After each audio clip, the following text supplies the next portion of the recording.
Start कर दिया। Hello students, तो देखो मान लेते हैं हमें एक कैपेसिटर को चार्ज करना है। कैपेसिटर को हमने मान लिया C। इस कैपेसिटर को चार्ज करने के बाद बैटरी लगाते हैं। यहाँ पे हमने एक बैटरी से कनेक्ट कर दिया, ये कैपेसिटर चार्ज होगा, ठीक है ना। आज का टॉपिक ही हमारा क्या है, चार्जिंग ऑफ कैपेसिटर, ठीक है ना। यहाँ पे क्या बोलेंगे,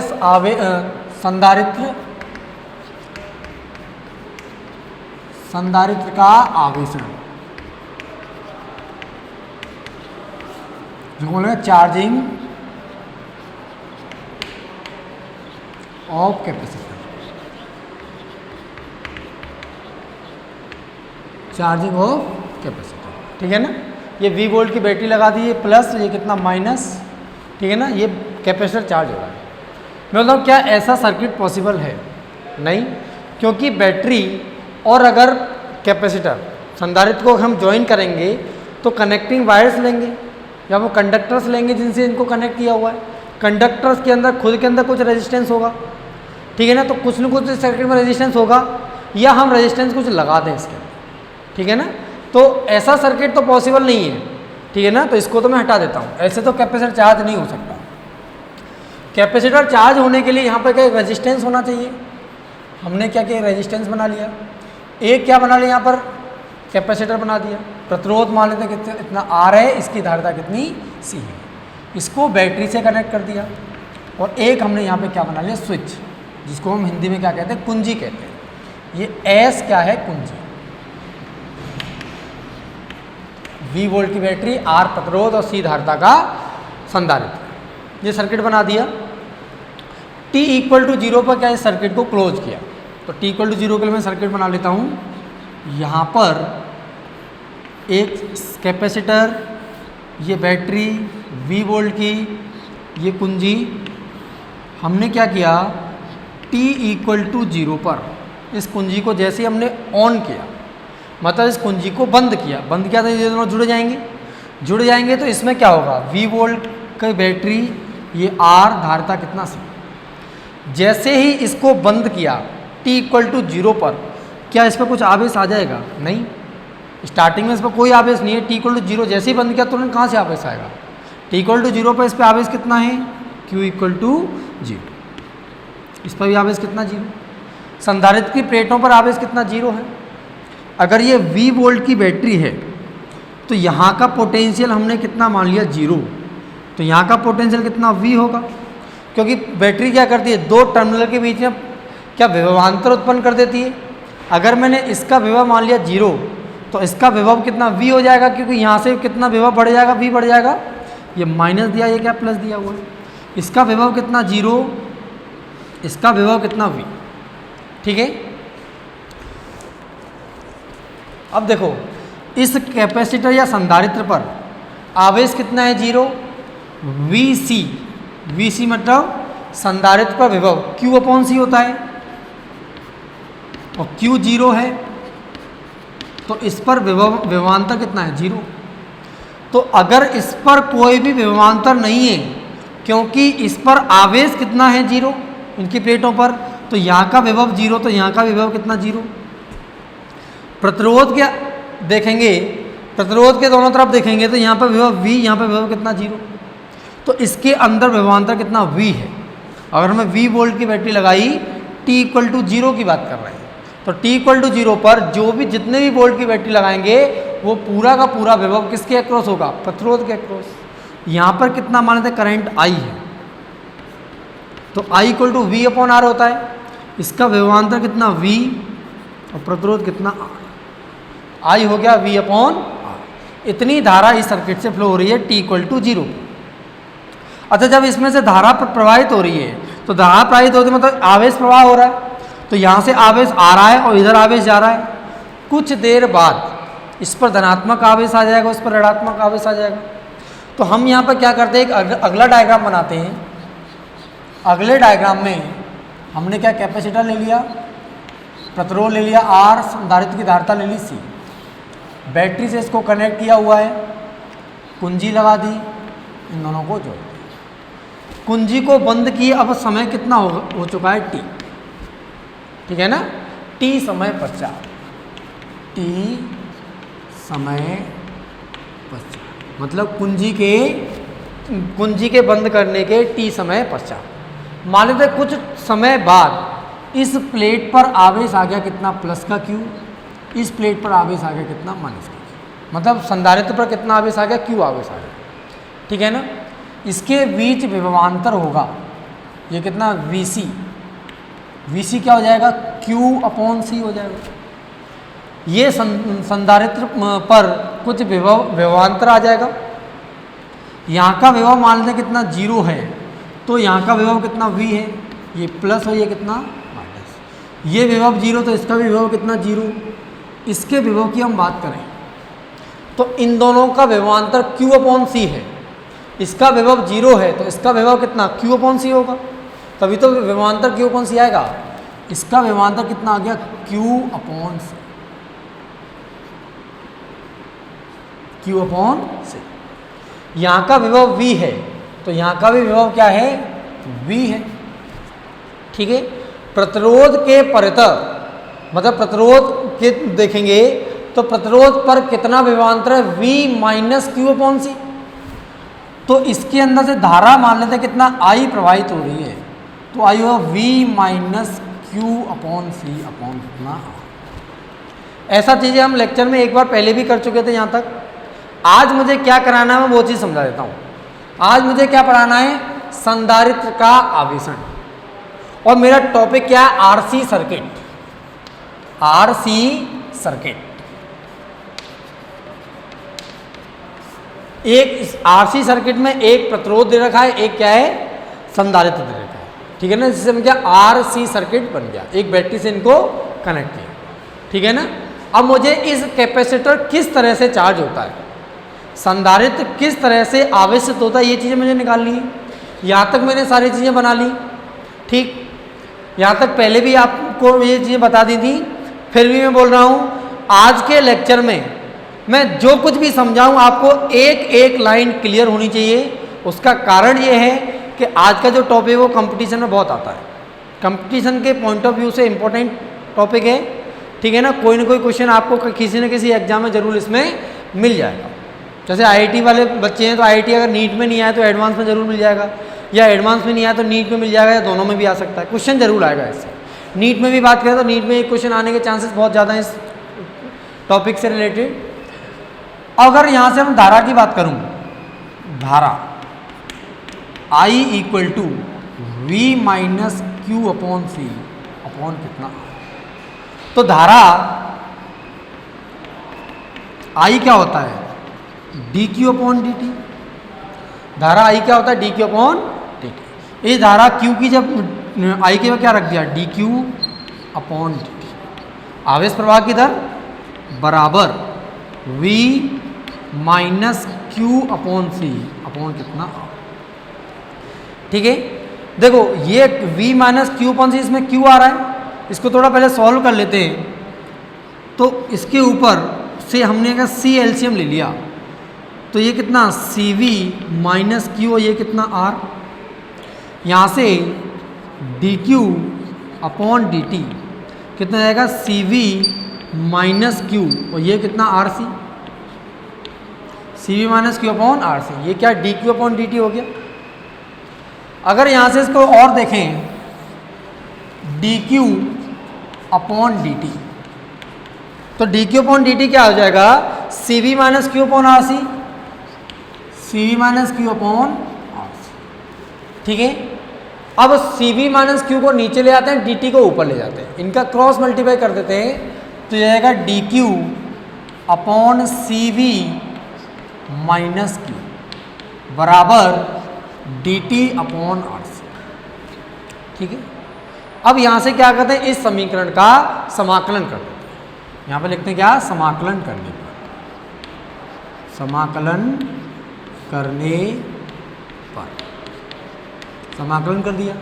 समाकलन dQ/CV - Q बराबर समाकलन dt/ कितना, RC। समाकलन की लिमिट लगा देते हैं। जब t = 0 पर कुंजी को बंद किया था मतलब कि स्विच को ऑन किया था उस टाइम पर t इक्वल टू 0 था। देखो यहाँ पर dt लिखा मतलब t की लिमिट आएंगी, और यहाँ पर d को लिखा था q की लिमिट आएंगी, तो उस टाइम पर q कितना था 0, और t टाइम बाद हम चार्ज कितना मान लेते हैं q। आज का टॉपिक हमारा क्या है, संधारित्र का आवेशन। तो हम सबसे पहले निकालेंगे t टाइम बाद संधारित्र पर कितना आवेश आ जाता है। तो t टाइम बाद मान लेते हैं कितना आवेश आ जाता है q, ये चीज हमें निकालनी है। अब देखो 1/x का इंटीग्रेशन क्या होता है log x, 1/x का इंटीग्रेशन क्या होता है log x। तो dq upon cv minus q का इंटीग्रेशन हो जाएगा कितना log cv माइनस के q, और q के गुणांक से भाग दे देते हैं। q का गुणांक कितना है -1, इससे भाग दे दिया, समाकलन की लिमिट हो जाएंगी 0 से लेके q तक। यहां से इसको देखेंगे ये dt अपॉन RC, ठीक है ना। R और C, R क्या प्रतिरोध, C क्या धारिता। प्रतिरोध और धारिता दोनों ही नियत होते हैं और नियत समाकलन से बाहर आ जाएगा। ये हो गया कितना 1/RC। dt का समाकलन कितना होता है t, और समाकलन की लिमिट 0 से लेके कितना t। ये समाकलन की लिमिट लगा दी। इस माइनस को बाहर निकाल लेते हैं, minus log base e cv minus के q लिमिट 0 से लेके q तक बराबर 1/RC t लिमिट 0 से लेके t। अब देखो क्या करते हैं, इसमें यहां पर माइनस को इधर भेज देते हैं, माइनस को इधर भेज दिया तो देखो क्या होगा, यहां से log base e cv minus q पर अपर लिमिट लगाएंगे तो q की जगह पर q रख देंगे, तो ये हो जाएगा कितना log base e cv minus q।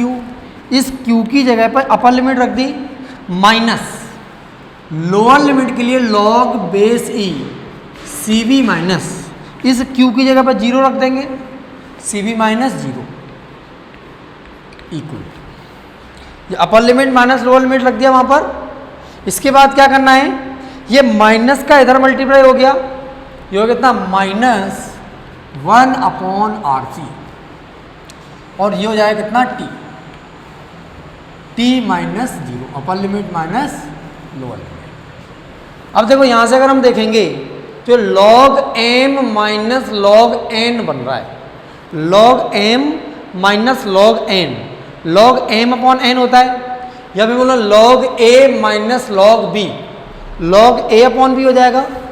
ये हो गया कितना log base e cv minus q upon कितना cv, cv माइनस 0 तो cv हो गया बराबर t माइनस 0 t होगा, तो माइनस के t अपॉन RC, ठीक है। यहां से हम एंटी लॉग ले लेते हैं, क्या लिखते हैं यहां पर एंटी लॉग लेने पर, जब इसका एंटी लॉग लेंगे तो लॉग का बेस कितना e दिया हुआ है, यहां से अगर मैं निकालूं cv minus q upon cv, तो इसका बेस अगर e है तो ये e की पावर हो जाएगा माइनस के t अपॉन RC। ऐसे एंटी लॉग लेते हैं, जो बेस होता है अगर ये चीज़ निकालें तो ये बेस इसका बेस बन जाता है माइनस t अपॉन RC, ठीक है ना। ये cv minus q upon cv, इसको हम क्या लिख सकते हैं cv upon cv minus q upon cv, ये हो जाएगा 1 माइनस q अपॉन cv बराबर e की power minus t upon RC, ठीक है। अब क्या करेंगे, माइनस के q अपॉन cv को उधर ले जाते हैं और इस टर्म्स को इधर ले आते हैं। माइनस के q अपॉन cv को उधर ले जाएंगे तो क्या हो जाएगा q अपॉन cv, क्या हो जाएगा q अपॉन cv, और e की power minus t upon RC को इधर लेके आएंगे तो ये हो जाएगा इतना 1 माइनस e की power minus t upon RC, ठीक है। अब यहाँ से अगर q निकालेंगे तो cv है, cv का मल्टीप्लाई हो जाएगा इसमें, cv 1 माइनस e की power minus t upon RC। ये हमें पास एक समीकरण आया इस समीकरण में ये Q आवेश T के फलन के रूप में, मतलब यहाँ पर T का मान रखो आवेश आ जाएगा। T का मान 1 सेकंड रखो, आवेश पता है 1 सेकंड में कितना आवेश आ गया। 2 रखो तो 2 सेकंड में आवेश आ जाएगा। 3 रखो तो हर टाइम पर संधारित्र पर कितना आवेश है वो आवेश का पता चल जाता है यहाँ से, ठीक है ना। तो Q क्या है, T समय पर संधारित्र पर आवेश, T समय पर संधारित्र पर आवेश होगा, ठीक है। इसके बाद आवेश हमने निकाल लिया। एक चीज और हम अभी निकाल रहे हैं, क्या, परिपथ में प्रवाहित धारा, करंट फ्लो इन सर्किट, ठीक है ना, करंट फ्लो इन सर्किट। यहां से I लिखेंगे, I क्या होता है, dq अपॉन dt। I क्या होता है, आवेश प्रवाह की दर, dq अपॉन dt। Q दिया है CV 1 माइनस ई की power minus t upon RC, ये हो जाएगा d अपॉन dt। Q की जगह पर लिखा कितना, CV ई की पावर CV 1 माइनस ई की power minus t upon RC।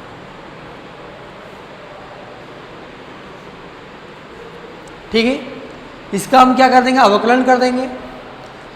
धारा निकालने के लिए जब अवकलन करेंगे, CV तो नियत है, C धारिता, V बैटरी का विभव, तो बैटरी का विभव थोड़ी बदल जाएगा। तो ये कितना होगा, CV 1 का अवकलन कितना हो जाएगा, 0 माइनस e की पावर x का अवकलन e की पावर x ही होता है, तो e की पावर माइनस के t अपॉन RC हो गया इनटू। अब क्या कर रहे हैं, e की power minus t upon RC का गुणा कर देंगे, इसमें मल्टीप्लाई कर देंगे, e की power minus t upon RC के अवकलन का कर देंगे, तो d अपॉन dt माइनस के t अपॉन RC। अवकलन अगर नहीं समझ में आया है, एक बार और ध्यान से देख लो, अगर जिनको समझ में आएगा थोड़ी सी वीडियो को स्किप कर लो। यहाँ से d अपॉन dt CV तो नियत है और नियत अवकलन से बाहर आ गया। 1 का अवकलन हो गया 0 माइनस e की power minus t upon RC का अवकलन e की power minus t upon RC, e की पावर x का अवकलन e की पावर x होता है।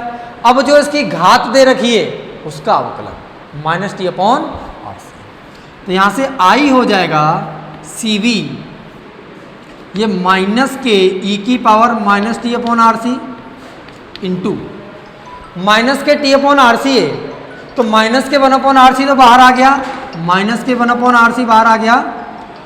और देखो t का अवकलन कितना हो जाएगा, 1, t का अवकलन कितना हो जाएगा, 1, ठीक है। अब देखो माइनस से माइनस कट जाएगा, तो यहां से धारा I हो जाएगा कितना, CV माइनस से माइनस कट गया, नीचे कितना दे रखा, RC, और ये बचेगा e की पावर माइनस के t अपॉन RC। C से C कट जाएगा, यहां से धारा निकालेंगे अगर, तो I बराबर V अपॉन R, धारा I बराबर V अपॉन R e की पावर माइनस के t अपॉन RC। ये क्या हो जाएगी, परिपथ से प्रवाहित धारा। और t टाइम पर कितनी धारा प्रवाहित हो रही हो यहां से निकालेंगे, और t टाइम पर कितना आवेश आ चुका है किस पर, संधारित्र पर, वो यहां से निकालेंगे। तो हमें ये 2 फॉर्मूले याद रखने हैं कि t टाइम बाद कितना आवेश आ जाता है और t टाइम पर कितनी धारा प्रवाहित हो रही होती है। तो देखो हमारे पास सर्किट था, यहाँ पर रेजिस्टेंस कितना R दिया हुआ है, ये कैपेसिटर, इसको बैटरी से कनेक्ट किया हुआ है, यहाँ पर कुंजी दी हुई है, ठीक है, ये plus minus V volt R और ये कितना C, ठीक है ना। t इक्वल टू 0 पर इसको क्या किया था, ऑन कर दिया था।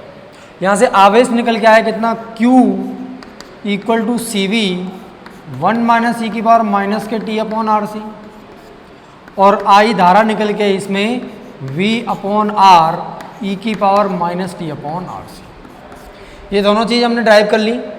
इसके बाद अब इनके ग्राफ के बारे में देखते हैं, इनका ग्राफ क्या कहता है, ठीक है ना। तो इनका ग्राफ अगर देखेंगे तो इनके ग्राफ के लिए सबसे पहला मैं क्या समझना पड़ेगा कि ई की वैल्यू कितनी होती है। ई की वैल्यू होती है कि 2.71। ई की वैल्यू कितनी होती है 2.71। ठीक है, क्या ये ई की वैल्यू बड़ी है किससे? 1 से? यस, 1 से तो मान बड़ा ही होता है, 2.31 का। यहाँ पर हम अगर ये देखें कि जैसे 2 की घात x है, 2 की घात क्या है? x दिया हुआ है। अगर x बराबर हमने 1 लिया, x बराबर कितना? 1 लिया, तो कितना 2 की घात x करेंगे तो कितना? 2 हो जाएगा। x बराबर 1 रखेंगे तो 2 की घात 1 2 हो गई। x का मान अगर मैंने 2 लिया, 2 की घात 2 कितना? 4 हो जाएगा। x का मान अगर मैंने 3 लिया तो 2 की घात 3 कितना? 8 हो जाएगा। x की घात अगर मैंने 4 लिया तो 2 की घात 4 कितना? 16 हो जाएगा। यहाँ से हमें क्या समझ में आ रहा है? हमें ये समझ में आ रहा है कि x का मान अगर हम बढ़ा रहे हैं तो 2 की घात x का मान बढ़ रहा है। ठीक है ना? अगर मैं यहाँ पे लूँ 2 की घात माइनस के x, 2 की घात मैंने कितनी? माइनस का x। जब x का मान 1 है तो 2 की घात -1 हो गया, 2 की घात -1 ये हो जाएगा 1/2, और 1/2 कितना है? 0.5। ये x बराबर 2 है तो 2 की घात -2 ले लिया, 2 की घात -2 1/2 की घात 2 हो गया, 1/4 0.25 हो गया। ऐसे ही मैंने अगर 2 की घात -3 लिया, 1/8 0.125, और 2 की घात अगर -4 लिया तो 1/16 ये हो जाएगा कितना? 0.0625। इस टेबल से क्या समझ में आ रहा है कि अगर कोई संख्या है जिसका मान 1 से बड़ा है और उसकी घात ऋणात्मक है, उसकी घात क्या है? ऋणात्मक, और ऋणात्मक में अगर x का मान बढ़ रहा है तो इसका मान घटता जाएगा। x का मान बढ़ाएंगे, देखो यहां पे देखेंगे x का मान अगर हम बढ़ा रहे हैं तो 2 की घात x बढ़ेगा और 2 की घात -x घटेगा। इसी समझ में आ रही है? 2 की घात x बढ़ाएंगे, 2 की घात x बढ़ेगा और 2 की घात -x घटेगा। ऐसे ही अगर हम यहां पर देखें e की पावर -t/RC है। अगर हम समय की बात करें, समय क्या बढ़ता जाएगा? समय बढ़ता जाएगा तो यहां पे बोले e की पावर t/RC, इसका मान भी बढ़ेगा। भाई समय बढ़ाएंगे तो e की पावर t/RC का मान बढ़ेगा और e की पावर -t/RC का मान घटता जाएगा। e की पावर -t/RC का मान घटता जाएगा। यहां से देखो हमें क्या समझ में आ रहा है कि जब t बराबर 0 है, t बराबर 0 है तो e की पावर -t/RC का मान निकालेंगे। t का मान 0 तो यहां पे 0 रखेंगे, e की घात 0 कितना बचेगा? 1 आएगा। और t बराबर अगर इन्फानाइट है, इन्फानाइट मतलब समय बढ़ते बढ़ते बढ़ते बहुत समय हो गया, जैसे देखो t को बढ़ाते जाएंगे इसका मान घटता जाएगा, t को बढ़ाते गए ये घटता गया, इसको बढ़ाते गए इसको घटता गया, इसको बढ़ाते गए इसको घटता गया, तो बहुत देर बाद क्या होगा? इसका मान घटते घटते घटते घटते t जब इन्फाइनाइट हो जाएगा इसका मान 0 हो जाएगा। तो ये कितना हो जाता है? e की पावर -t/RC कितना हो जाता है? 0। हमें यहां से ये दो चीजें समझनी है। क्या समझनी है? जब समय 0 है तो इसका मान 1 है, और समय जब अनंत है तो इसका मान कितना हो जाता है? 0 हो जाता है। ठीक है, ये क्या करेगा? ग्राफ बनाने के लिए हमारी हेल्प करेगा। अब देखो यहां पर अगर हम बात करते हैं किसकी? आवेश की। Q = CV 1 - e की पावर -t/RC। ठीक है, हमने क्या लिखा? t = 0, t = 0 पर, t = 0 पर ये कितना हो जाएगा? e की पावर -t/RC का मान कितना हो जाएगा? 1 हो जाएगा। इसका मान 1, तो 1 - 1 0, इसका मतलब Q कितना हो जाएगा? 0। t इक्वल टू 0 पर आवेश कितना 0, ये हमने माना था जब इस कुंजी को हमने क्या किया था, ऑन किया था, उस समय पर संधारित्र की प्लेटों पर आवेश 0 था। हम सबको पता था जब बैटरी कनेक्टेड ही नहीं है तो आवेश कहां से आएगा, जैसे ही हमने स्विच को ऑन किया तुरंत थोड़ी आवेश आ जाएगा। t इक्वल टू इन्फानाइट की अगर हम बात करें तो e की पावर माइनस के t अपॉन RC का मान हो जाएगा 0। ये मान 0 हो गया, ये मान अगर 0 हो जाएगा तो 1 माइनस 0 1, तो Q किसके बराबर, CV के बराबर, Q किसके बराबर, CV। और ये क्या मैक्सिमम मान होता है आवेश का। जैसे ही समय बढ़ता जाएगा इस पर आवेश धारा प्रवाहित हो रही तो आवेश बढ़ता जा रहा है, समय बढ़ता जा रहा है, आवेश बढ़ता जा रहा है, समय बढ़ता जा रहा है, आवेश बढ़ता जा रहा है। पता है समय में समय बढ़ता जा रहा है, आवेश बढ़ता जा रहा है, तो अनंत समय पर आवेश का अधिकतम हो जाएगा, और अधिकतम आवेश कितना हो जाएगा, CV, जिसको हम पढ़ते थे क्या, आफ्टर स्टेडी स्टेट। मतलब जब संधारित्र पूरी तरह से आवेशित हो जाता है तो उसको बोलते हैं हम आफ्टर स्टेडी स्टेट। इसके यहाँ ग्राफ की अगर हम बात करें तो देखो हमने इधर क्या लिया, टाइम अक्ष लिया t, और ऊपर क्या लिया, आवेश Q और T अगर हमने लिए तो Q और T के बीच में ग्राफ देखो किस तरह से आता है। ये कितना CV है, दैट इज Q मैक्सिमम। क्या इतना ही अधिकतम आवेश आ सकता है, इससे ज्यादा आवेश तो नहीं आएगा। t इक्वल टू 0 पर आवेश 0 था, एक्सपोनेंशियल फंक्शन है, इसका ग्राफ इस तरह से आता है। जब t इक्वल टू इन्फानाइट होगा, अनंत समय के बाद, अनंत समय के बाद इस संधारित्र पर आवेश कितना हो जाएगा, CV। मतलब ये वाला ग्राफ CV वाली लाइन को कहां पर जाके टच करेगा, t बराबर इन्फानाइट, ठीक है ना। और इस तरह से आवेश बढ़ता है। ये तो हो गया Q और T के बीच में ग्राफ। इसके बाद बीच में हम क्या बता रहे हैं, धारा और समय के मध्य ग्राफ। धारा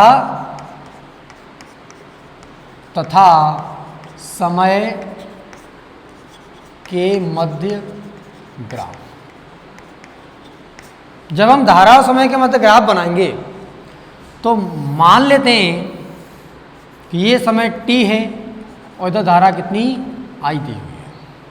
I का मान हमने निकाला था कितना, V अपॉन R e की पावर माइनस के t अपॉन RC, ये हमने धारा का मान निकाला था। अब यहां से अगर t बराबर 0 है, t बराबर 0 है तो e की पावर माइनस के t अपॉन RC का मान कितना होगा, 1। e की power minus t upon RC का मान 1 हो गया, तो I कितना हो जाएगा, V अपॉन R, क्योंकि इसका मान तो 1 हो गया, 1 का मान गुणा V अपॉन R से करेंगे तो धारा I होगा V अपॉन R। हम बात करते हैं t बराबर इन्फानाइट, अनंत समय की बात करते हैं, तो e की पावर माइनस के t अपॉन RC का मान हो जाएगा 0, और 0 का जब इससे गुणा करेंगे तो धारा कितनी हो जाएगी, 0 हो जाएगी, ठीक है ना। यहाँ पे देखो, इधर देखो, कुछ t टाइम बाद की हम सिचुएशन देखें। यहाँ से धारा जब I निकाली थी तो I V minus Q upon C upon R आया था। आवेश बढ़ता जा रहा है, आवेश बढ़ता जाएगा तो V minus Q upon C का मान घटता जाएगा, मतलब धारा घटती जाएगी, और धारा घटते घटते घटते एक समय ऐसा आएगा धारा क्या हो जाएगी, 0। वो समय कब आएगा, t बराबर इन्फानाइट पर, t बराबर अनंत पर धारा कितनी हो जाती है, 0। अब कोई धारा नहीं बहती, इसके बाद जब धारा बहना बंद हो जाती है उसको हम बोलते हैं क्या, आफ्टर स्टेडी स्टेट। जब परिपथ में से धारा प्रवाहित होना बंद हो जाती है that is after steady state, और जब तक धारा बह रही है तब तक बोलते हैं बिफोर स्टेडी स्टेट। आज की क्लास में हम बिफोर स्टेडी स्टेट पढ़ रहे हैं। आज से पहले तक हम क्या आफ्टर स्टेडी स्टेट पढ़ते आए थे। हमने कैपेसिटर लिया, बैटरी लगाई, डायरेक्ट हमने बोल दिया CV चार्ज आ गया।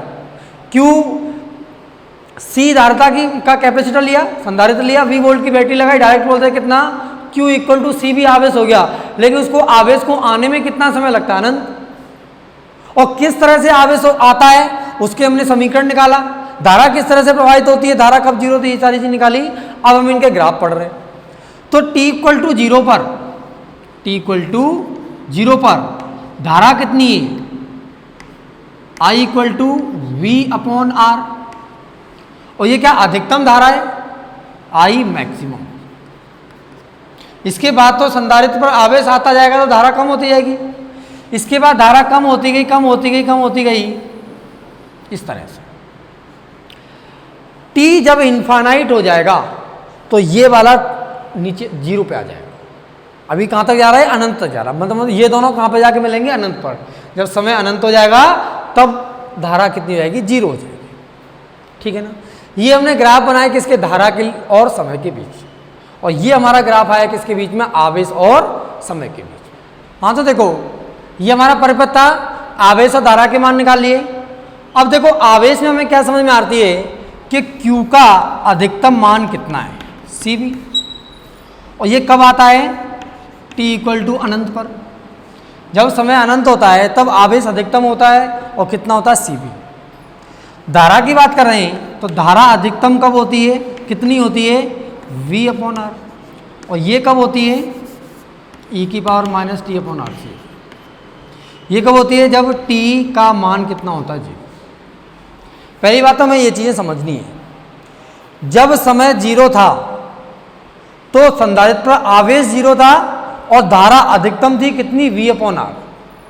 जब समय अनंत है तब संधारित्र पर आवेश कितना हो गया, CV, और ये अधिकतम आवेश होगा। उस समय पर धारा कितनी हो जाएगी, 0।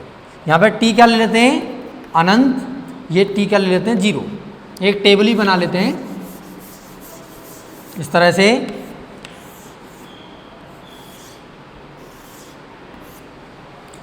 T बराबर अनंत पर आवेश क्या अधिकतम है, और यहाँ पर धारा कितनी है, 0, और T बराबर 0 पर आवेश क्या अधिकतम है, सॉरी धारा अधिकतम है और आवेश कितना है, 0। अधिकतम आवेश CV और अधिकतम धारा V/R। ठीक।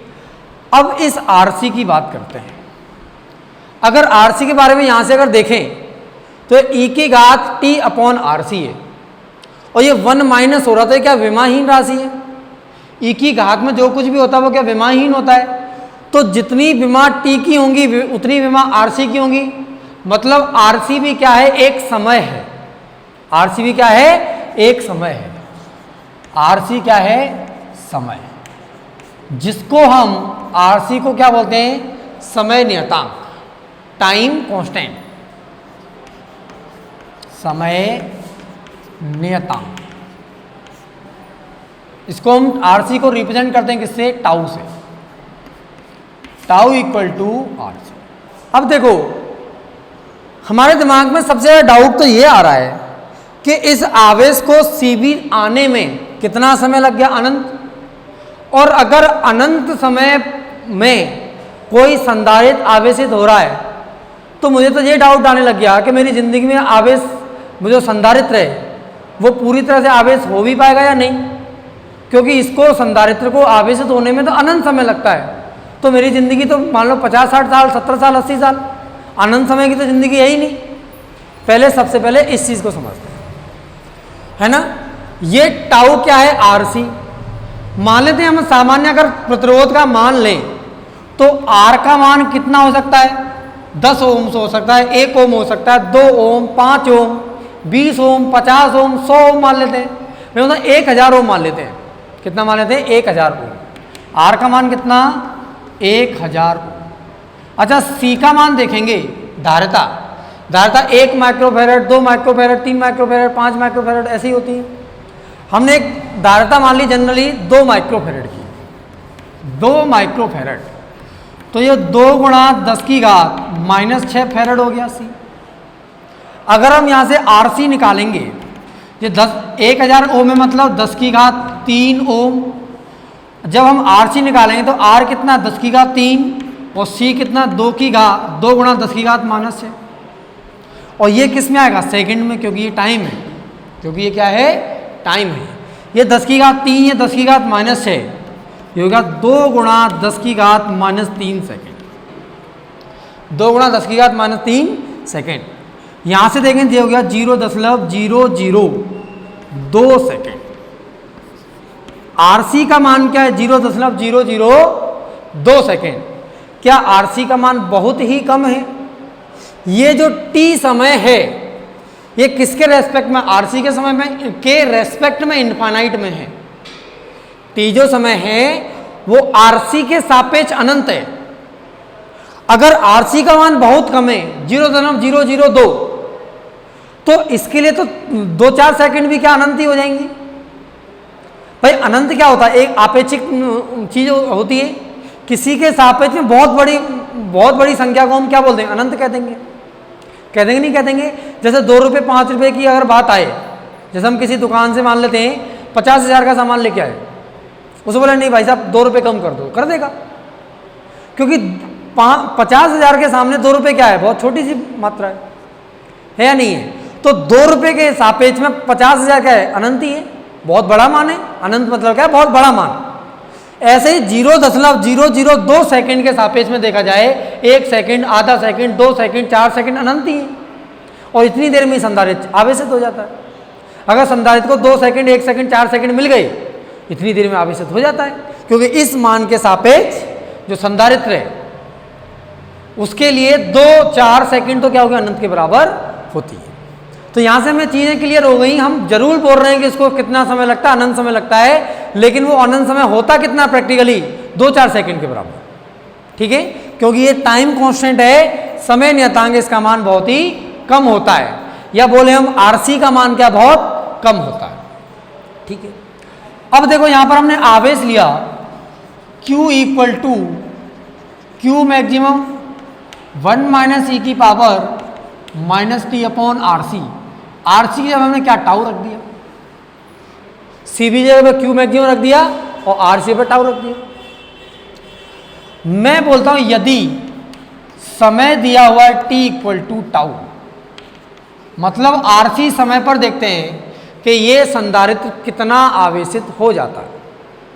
जब इसका देखें कितना आवेशित हो जाता है, तो यहां से Q equal to Q maximum 1 - e की पावर -k t कितना है, टाउ अपॉन टाउ, टाउ से टाउ मर गया, Q हो जाएगा Q मैक्स 1 - e की पावर -1। यहां से इसको सॉल्व करेंगे तो Q हो जाएगा Q मैक्सिमम 1 - 1/e, तो Q हो जाएगा कितना, Q maximum E - 1/e, E - 1/e। अच्छा, E का मान कितना होता है, 2.71।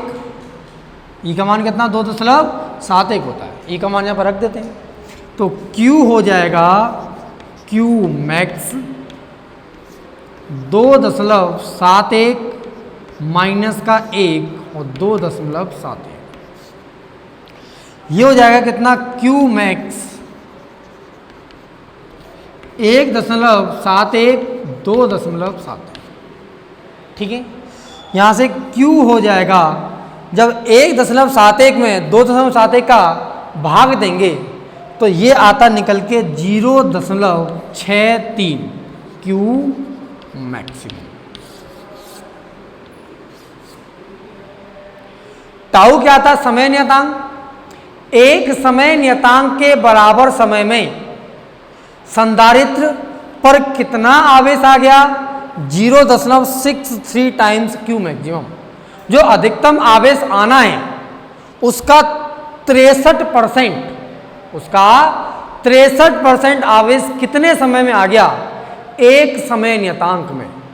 और एक समय नियतांक कितना है, 0.002 सेकेंड, 0.001 सेकेंड, 0.004 सेकेंड, मतलब मिली सेकेंड में ही क्या होता है, ये 63% आवेशित हो जाता है। मैं ऐसा नहीं कि सब जगह पर क्या ROC के मान यही होंगे हमेशा, समय नियतांक ये होगा। मैं प्रैक्टिकली बता रहा हूँ, ये 0 मिली सेकेंड में आता है। जो टाउ का मान क्या होता है, मिली सेकेंड में होता है, और उतने टाउ के टाइम में ये 63% आवेशित हो चुका होता है। स्टार्टिंग में आवेशित बहुत तेजी से होता है, और धीरे धीरे आवेश क्या होता है, घटता जाता है। यहां पर अगर हम देखेंगे इस तरह से, ये क्या है, समय t और आवेश कितना है Q, तो देखो यहां से इस तरह से चलता है ये, तो स्टार्टिंग में देखो कितनी तेजी से आवेश बढ़ रहा है, यहां से यहां तक देखो इतने टाइम में ही यहां तक पहुंच गया, और उतने ही अगर अगले टाइम में देखें तो ये आवेशित हुआ, पहले में तो इतना आवेशित होगा, दूसरे में केवल इतना सा आवेशित हुआ। तो इसमें देखेंगे स्टार्टिंग में तो कैपेसिटर बहुत तेजी से आवेशित होता है, और आवेशित इतना होता है कि t बराबर टाउ समय में ये कितना प्रतिशत आवेशित हो जाता है। अगर ये Q मैक्सिमम है तो ये कितना 0.63 Q मैक्सिमम है। अगर ये Q मैक्सिमम है तो 0.63 Q मैक्सिमम ये हो जाएगा। इसका क्या मतलब है, संधारित्र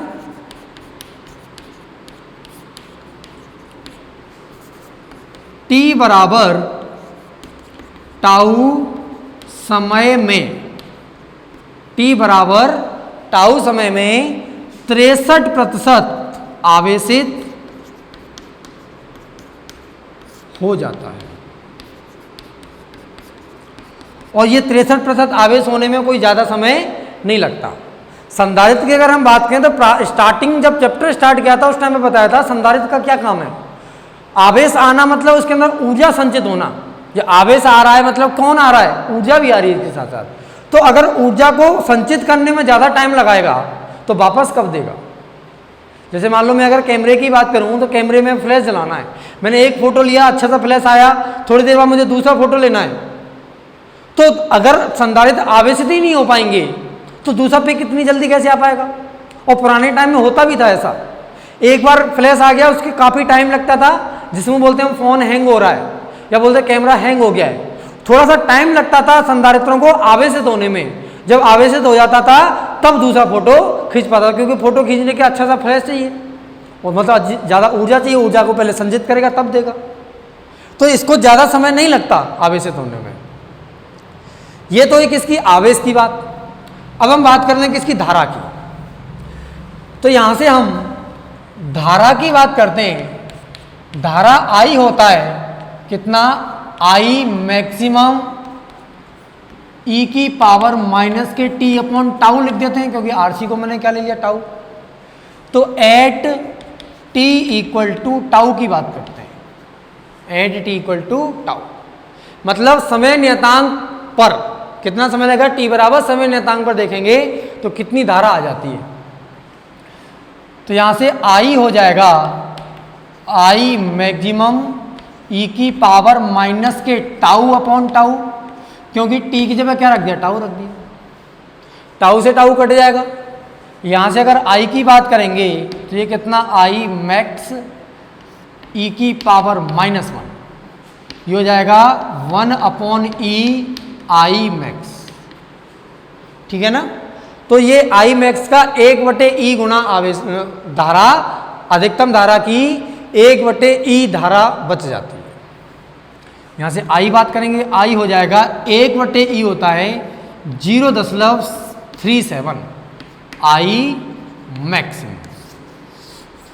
इसका मतलब क्या है, t बराबर टाउ समय पर, t बराबर टाउ समय पर जो धारा होती है, धारा अपने अधिकतम मान की 37% रह जाती है। अगर इस जो सर्किट हमने बनाया, RC सर्किट जो लिया था, उस सर्किट में t बराबर टाउ समय की एक बात करें, उस समय परिपथ में कितनी धारा बच जाती है, अधिकतम मान का 37%, अपने अधिकतम मान का 37% रह जाती है।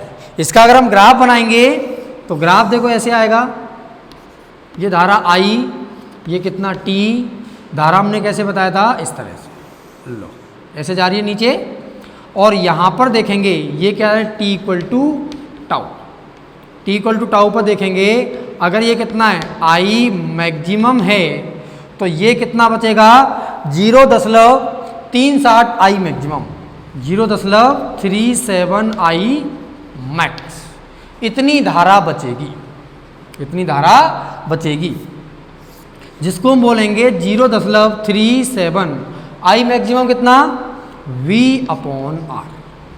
t बराबर टाउ समय पर 0.37 V/R धारा रह जाती है। अब ये मैं ऐसी चीजें करा क्यों रहा हूं, क्योंकि कंपटीशन एग्जाम में ये बहुत बार पूछा जा चुका है। कई बार घुमा के क्वेश्चन क्या पूछ लेता है कि धारा t बराबर टाउ सेकेंड में कितने प्रतिशत घट जाती है। तो पहले 100% थी, अब कितनी 37% रह गई, तो कितने प्रतिशत घट गई, 63%। धारा 63% घट जाती है और रह कितनी जाती है, मतलब उस टाइम पर कितनी धारा प्रवाहित हो रही होती है, अधिकतम मान का 37%। ऐसे अगर यहां पे बात करें, इसमें अगर हम बात करेंगे कि t बराबर टाउ समय में संधारित्र कितना आवेशित हो जाता है, तो 63% आवेश हो जाता है। संधारित्र, अगर संधारित्र पर आवेश Q = Cv आना है तो Cv का 63% आवेश t बराबर टाउ समय में आ जाता है। ठीक है।